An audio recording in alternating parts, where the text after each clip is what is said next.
ఇప్పుడు మనం ఏపీఎమ్స్ 2.0 యాప్ యొక్క మెసేజింగ్ అలర్ట్ విధానం గురించి తెలుసుకుందాం.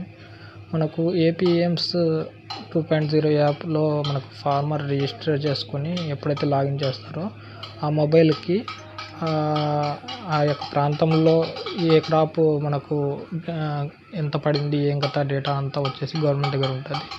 దాని ద్వారా మనం వచ్చేసి సైంటిస్టులు వాళ్ళ కన్సల్టేషన్తో మనకు ఈ యాప్లో వచ్చేసి రిస్క్ డిటెక్షన్ అనేది చేసి ఈ విధంగా మనకు ఏపీఎమ్స్ 2.0 అని వాళ్ళ ఫోన్కి డైరెక్ట్ నోటిఫికేషన్ వచ్చేస్తుంది.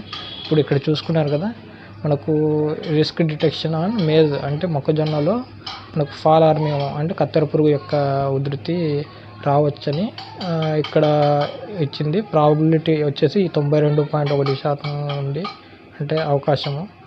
ఏరియా వచ్చేసి 0.8 హెక్టార్ల వరకు మనకు ఇక్కడ రికార్డ్ చేసినారు. ఇప్పటికీ క్రాప్ స్టేజ్ వచ్చేసి వెజిటేటివ్ స్టేజ్లో ఉంది.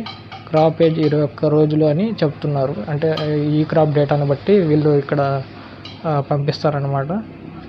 తర్వాత వచ్చేసి ఇది మనకు ఎక్కడైతే ఉందో అది వచ్చేసి మనం ఒకవేళ మనకు ఉన్నట్లయితే మన లాగిన్లో ఫార్మర్ లాగిన్ ఉంటుంది కదా, దాంట్లోకి పోయి పెస్ట్ సర్వేలెన్స్ అనే ఆప్షన్లో పోయి మనం ఈ డేటాని ఇంక్లూడ్ చేస్తే మనకు దానికి ఏం ప్రికాషన్స్ తీసుకోవాలి ఏం కథ అనేది కూడా మనకు అందించడానికి వీలు ఉంటుంది.